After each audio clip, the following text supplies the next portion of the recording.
What is the role of blood test in BPH? So prostate का जो patient आता है तो उसमें हम प्राइमरीली कुछ बेसिक टेस्ट करवाते हैं। एक यूरिन का टेस्ट करवाते हैं जस्ट टू चेक कि उसको इन्फेक्शन नहीं है और यूरिन में ब्लड नहीं आ रहा है। देन अल्ट्रासाउंड करवाते हैं to see the status of the kidneys, to see the size of the prostate, to see the effect of the prostate on the bladder. And finally हम एक पीएसए का blood का test करवाते हैं। PSA का test हम इसलिए करवाते हैं कि हमें प्रोस्टेट में प्रोस्टेट कैंसर को रूल आउट करना है।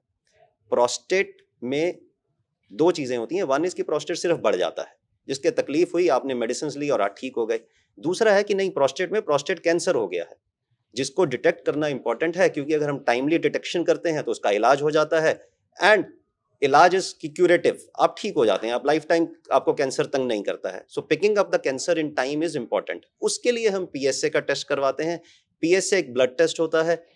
पीएसए लेस देन 4 अगर आपका आ रहा है एंड डिजिटल रेक्टल एग्जामिनेशन पे नॉर्मल प्रोस्टेट फील हो रही है टू द यूरोलॉजिस्ट, तो आपको प्रोस्टेट कैंसर होने के चांसेस बहुत ही मिनिमल हैं एंड आपको और कुछ भी ट्रीटमेंट नहीं चाहिए other than the treatment for your symptoms. But अगर आपका पीएसए ज्यादा आ रहा है तो yes, you need to be investigated further to rule out prostate cancer.